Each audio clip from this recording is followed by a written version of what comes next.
Cowboys Nation, buckle up because we've got breaking news that is going to light this fan base on fire. After weeks of inconsistency in the run game and heading into the most crucial stretch of the season, the Dallas Cowboys have officially brought in a fan-favorite running back, a guy that many of you have been begging for, tweeting about, screaming for in the draft, and now, not only did Dallas sign him, they just promoted him to the 53-man active roster. This is huge, this is exciting, and this could change the entire dynamic of this backfield heading into the playoff push.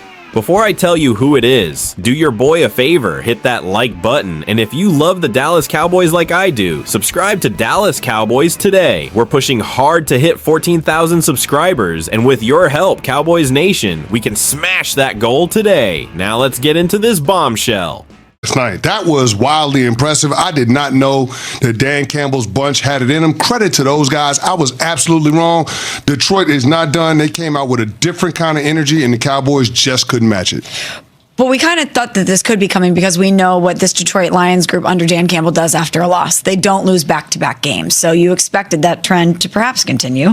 But yeah, I did not think that it was going to be this big of a disparity between these two teams. But when you lose the turnover battle 3-0 and the Lions capitalize on that 14 points, not a whole lot you can do after that. Cowboys now fall to 6-6-1, and their playoff chances per FPI drops to just 8%. Dak Prescott post-game saying that he hopes this loss is fuel for the Cowboys. I don't think this is any deflated moment like, oh, hands are up, we're done. You know what I mean? Like, no, like, absolutely not. I think you're going to be a team that's pissed, especially as we talked about, right? A team that's kind of changed since the bye week. This is the first time this group, to an extent, suffered this. So I hope it gets people off the right way. We use it as fuel, and I know, starting with myself, we'll make sure we have a great week of prep for next week. So Dak obviously saying they're not eliminated. They got to go at it here, basically win out, et cetera, et cetera. Are the Cowboys done? Let's just cut to the chase. So the Cowboys done. They have an 8% chance. That's it. Well, that's a chance, Smalls. But it's 8%. Are they done? Yeah, they're done. But here's the thing, Ev. This is not us moving the goalposts on the Dallas Cowboys. You said they had to win out. I called them the scariest team, but I also said they had to win out. And even though they had recent success winning 3 in a row, I thought it was more likely than not that they were on the outside looking in because they would need so much help in front of them. And last night, they did not help their cause. What surprised me is all of the mistakes that they made. Now, credit to the Detroit Lions because they applied pressure and forced a lot of those mistakes, but the self-inflicted wounds just became too much for them to overcome. I mean, the negative plays, the tackles for loss, the sacks that Dak Prescott took, Smalls mentioned the turnovers. How was that not a safety, by the way? We're showing it on ESPN2 right now. How in the world was that not a safety? No, it wasn't a safety. He kept the football out of the end zone. Yeah, they had a shot in New York that they showed coming back from the commercial break, and it showed that the entire football was outside of the end zone. So it wasn't a safety. But here's the thing. Those types of plays are what I'm talking about. Yeah, he saw the rush and he didn't get rid of the ball. Think about that. The Cowboys punted from their own 1-yard line, and then guess what? Detroit has a short field, ends up capitalizing and getting a touchdown off of that possession. Those are the types of things that you can't allow to happen.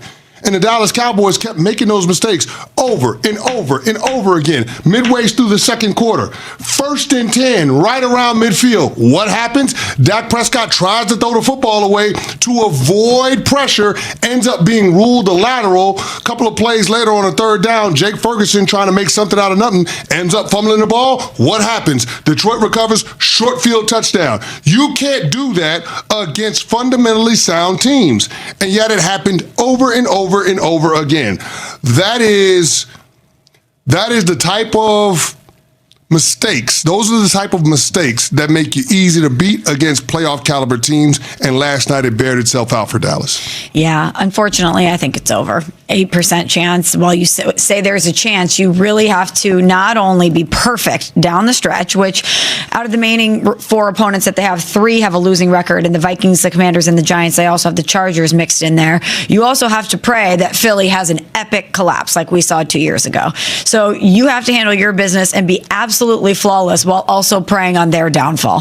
One of the storylines of the game, though, was the wide receiver position for Dallas because CeeDee Lamb gets hurt, unfortunately, with a scary concussion concussion in the end zone early third quarter. George Pickens, obviously, their third-round pick, goes to Pittsburgh. George Pickens comes to Dallas. He's been unbelievable this year. People have said maybe the best receiver in the sport. But there was certainly moments last night where effort was in question. Post-game, George Pickens was critiqued by Richard Sherman on the Prime Video broadcast. He said, quote, "George Pickens looked uninterested in playing football, disengaged. You can't just disappear in these games. You can't be the guy and half bleep it. That's unacceptable." Pickens, post-game, responds to what Richard Sherman had to say. Definitely for myself personally, like you said, definitely for myself personally, you just can't disappear. But schematically, as like, a reporter, like whatever his job holds, and he played ball, he got to kind of understand the type of defense they're playing as well. Whose side are you on here? Pickens is saying that, in essence, the defense took him away. Like Richard Sherman should have noticed that. And what Richard Sherman's saying is, I saw a guy not try last night. Well, there are certain players in the NFL that if you don't allow them to get into the flow of the game, you don't have to worry about them later in the game. And that certainly felt like it was the case with George Pickens. And that's the part that's a little bit surprising, because when CeeDee Lamb goes out in the third quarter, that's the guy that you should turn to. Right. But it ended up being Ryan Flournoy. Now, credit to that kid, because he absolutely balled out last night. But you would just expect more from George Pickens. Now, there was a consequential play right before the 2-minute warning where George Pickens forces a DPI on DJ Reed. But guess what? The Cowboys don't get the benefit of that because Jake Ferguson ends up having a hands to the face on Aiden Hutchinson, offsetting penalties. It takes away what would have been a huge play for the Dallas Cowboys in what was a one-possession game. So George Pickens has got to be better. He's got to show more urgency coming out of the stem of his routes, driving on the football when it's thrown in his direction, not allowing defensive backs that airspace to be able to close, to be able to tip the ball, like we saw in the first play coming out of the second half, where he ends up getting the ball batted on a slant and Derek Barnes ends up picking it off. Those are the types of things that you have to avoid. But George Pickens, again, wasn't the player that we're accustomed to him being and seeing this year with the Dallas Cowboys, but neither was the rest of the team. So it's hard for me to scapegoat George Pickens when nobody on Dallas played well last night. Yeah, it's always tough to me to question someone's effort. Even if it looks like it, even if the eye test says I'm not seeing that explosive nature that I'm used to seeing, or maybe it should look different, it's very hard for me sitting on my couch watching the game to question someone's effort if I'm not out there. Well, and that's where it's different if guys like CC or Richard Sherman in Correct. this case who have been out there. I agree with what you're saying. Like, what do we know as fans in media, you and I specifically, Smalls, and like it's hard to do that. But there's a play that's gone viral a little bit at 44-30, 2:11 to go in the game, 1st and 10. The Cowboys have the ball, I believe, from like around the 30-yard line, their own 30-yard line, and they throw it deep, and Pickens beats double coverage, and the ball looks on the camera angle like it's right there for him, and he just kind of stops, and it bounces right in front of him. That's the one that kind of has gone viral a little bit, that people are questioning the effort. But again, it was Richard Sherman who did it. It's not Michelle Smallman or Evan Cohen. It's different. I'm sorry. It is. No, it's fair to question George Pickens' effort last night. That's not what you would expect from a 1,000-yard receiver and a guy that's in line to get a contract paying him north of $30 million a year. It's from what team, though? Do the Cowboys get scared off by games like that? No, you're going to have to pay George Pickens. He has a great relationship with CeeDee Lamb, and you traded a third-round pick for this guy, and it's worked out beyond your wildest dreams. He's got, 1,200 yards receiving already this season? You're going to pay him. So, like, it's a disappointing moment because you thought from a culture standpoint the Dallas Cowboys and their star players would be past games like that, performances like that, but they're not. And so there's more to work on. There's more to build toward. But the great thing about it is for them, they have a month left of football to play, and they can continue to build on a foundation that will allow them to have success, that should allow them to have success in years to come. Well, and Dak talked about how mad they were after the game, and I imagine that they're going to carry that through the rest of the season. They already were a tough team to play after this run that they've put together. Now you're going to be clinging to your 8% chance of playoff hopes while also wanting to play spoiler for other people. So I think a lot of teams will not want to see the Dallas Cowboys still. Sure, but I think we have to calm down a little bit with the over-the-top praise because of the fact, not that we should rip them. they're not going to make the playoffs. Brian Schottenheimer's had a nice first year, but they're not going to make the playoffs. And so this is a team that we think about for next year more so than this year. I think it's okay. Well, you changed head coaches. You traded Micah. This is a transition year for them. You better be great next year. And I think they are in line to be great next year. But I think one of the things that could make them great next year, and it has nothing to do for me with last night. It has to do with the nature of the position and the price you have to pay. I would not sign George Pickens because I've already signed CeeDee Lamb and I can't invest that much money into the wide receiver position when I have an MVP caliber quarterback in Dak Prescott. It's Ryan Flournoy last night. Can he be a number 2 for cheaper than George Pickens? I believe so. And I pay Dak $60 million a year to take whatever grade you would give Flournoy, a B grade, make him into a B plus or A minus. I wouldn't do it. I need to spend that money on defense. I need to spend that money on line. I'm not spending that kind of money on 2 wide receivers. I can't do it. And I believe in CeeDee Lamb, by the way. I'm a big CeeDee Lamb fan. Obviously hope he's okay. I would not re-sign George Pickens. I would have to let him walk. And what's the compensatory pick I'm getting? Right around a third or a fourth anyway, right? Mm-hmm. So I give up a third for the year that I got from him, which was great and is great. It's already the best year of his career by far. 78 catches, 8 touchdowns, more catches and touchdowns than any other year in his career. But I can't pay a second wide receiver.